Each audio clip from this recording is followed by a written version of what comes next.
Hello friends, कैसे हैं आप लोग। सारे भाई बहनों को प्रणाम, नमस्कार, जय हिंद। मेरा नाम है हितेश मिश्रा और आप देख रहे हैं खान ग्लोबल स्टडीज। आवाज वगैरह प्रॉपर आ रही है, सब कुछ ओके है। आज हम फिर से आपके सामने एक खुशखबरी लेके आए हैं। खुशखबरी क्या है? तो बम्पर भर्ती की खुशखबरी है। अगर आप देखेंगे तो सरकारी नौकरी का इंतजार हम लोगों को रहता है और उसी के इंतजार में एक और आपके लिए खुशखबरी आई है। क्या है खुशखबरी, अभी हम आपको बताते हैं।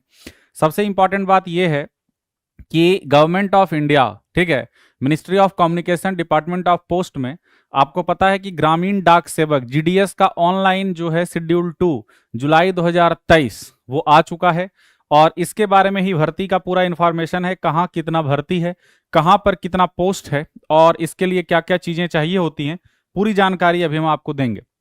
सबसे पहले आपको बता दें कि आप जिस भी राज्य से भरेंगे वहां के तो आप लोकल होंगे, तभी आप वहां पर कम्युनिकेट कर पाएंगे। आपको वहां का लैंग्वेज आना चाहिए, है ना। तो ये बात आप समझिए। मान लीजिए कोई आंध्र प्रदेश में तो तेलुगु लैंग्वेज उसको चाहिए, असम में असामी चाहिए, उसके बोडो भी चलेगा, बिहार में जैसे हिंदी चाहिए, छत्तीसगढ़ में हिंदी चाहिए, दिल्ली में हिंदी चाहिए, गुजरात में गुजराती चाहिए, हरियाणा में हिंदी चाहिए, हिमाचल में हिंदी चाहिए। तो ये लैंग्वेज आपको आना चाहिए। अगर हम भर्ती की बात करें, जैसे कि बिहार में कितना है, तो बिहार में टोटल भर्ती जो है वो 2300 है। टोटल भर्ती कितना है आप देख पा रहे होंगे, ये 2300 है, 2300। अगर हम बात करें गुजरात में, गुजराती अगर आपको आता है तो वहां के लोकल अगर आप हैं तो 1850 भर्ती है ना। इसके बाद अगर हम और आगे बढ़ें तो आप यहां पर, चूंकि ये ऑफिशियल प्रिंट आउट है तो हो सकता है आपको थोड़ा सा उस टाइप का दिख रहा होगा, लेकिन हमने कोशिश ये किया है कि पूरा इसमें आपको दिखे, है ना। तो जिस भी आप जगह से हैं वहां के लोकल अगर आप हैं, ये तो फॉर्म आप भर सकते हैं। जैसे हम महाराष्ट्र की बात करें तो वहां 3078 भर्ती है, ठीक है। उसके बाद उड़ीसा की बात करें तो 1279 भर्ती है। तो इस तरीके से चीजें हैं। उसके बाद अगर हम बात करें पंजाब, राजस्थान, हर जगह पर आप भर्ती देख पा रहे हैं। और टोटल जो भर्ती है मेरे डियर फ्रेंड्स वो कितने हैं? 30,041, जिसमें कि यूआर के लिए 13,618। इसके बाद ये कैटेगरी में जो है आपका 6,051, तो कैटेगरी वाइज ये दिया हुआ है। ऑल ओवर अगर आप देखेंगे तो 30,041 आपका भर्ती है, 30041।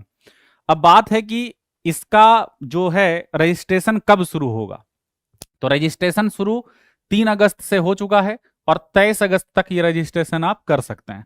एडिट करेक्शन का विंडो जो है ये 24 से लेके 26 तक खुला रहेगा।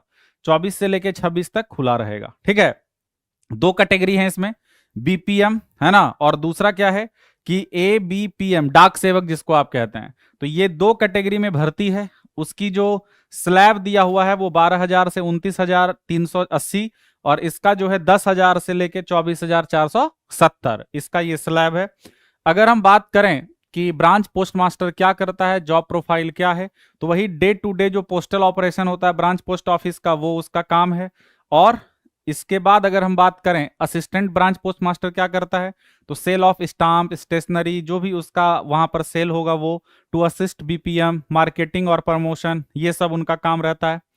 अगर हम बात करें तो रेसिडेंट्स जो है ABPM are required to reside within the delivery jurisdiction, जहां पर भी आप का नौकरी होगा आप वहां के रेसिडेंट होने बहुत जरूरी है ना। डाक सेवक की अगर बात करें तो डाक सेवक क्या करता है, will be engaged in departmental offices like sub post office, head post office etcetera. तो वही sale of stamp, stationery. Dak Sevaks may have to work in sorting offices of railway mail services. Dak Sevaks in the mail offices will handle receipt, dispatch of mail bags. Dak Sevak will also assist post masters, sub post masters, sub post masters. तो ये सब उनका काम है। Eligibility की बात करें तो अगर आपका मिनिमम एज 18 है, मिनिमम एज अगर 18 है और मैक्सिमम एज अगर 40 है तो आप ये फॉर्म भर सकते हैं। मिनिमम 18 है, मैक्सिमम अगर 40 है तो ये फॉर्म आप भर सकते हैं। और रिलैक्सेशन जिनको जिसमें मिलता है वो तो मिलेगा ही, रिलैक्सेशन जहां पर मिलता है वो आपको मिलेगा ही।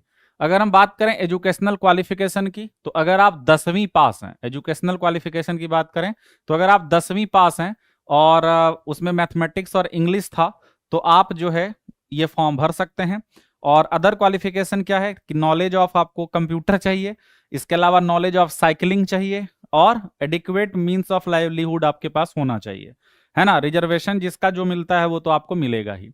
और सिलेक्शन क्राइटेरिया क्या होता है कि जो application will be shortlisted for engagement, shortlist करते हैं वो लोग अपने हिसाब से। The merit list will be prepared on the basis of marks of stand and grade point to be marked as explained, मतलब वो लोग अपने हिसाब से वो डिसाइड करते हैं। For applicants where their secondary school examination of 10th standard mark sheet containing the marks as mentioned in each subject, वो आपको देना है उसमें। applicants having both marks and grades in the mark sheet have to apply with the marks only, तो ये भी आपको देखना है। इसके बाद अगर कम्युनिकेशन ऑफ सिलेक्शन अगर आपका होता है तो इस तरीके से किया जाएगा।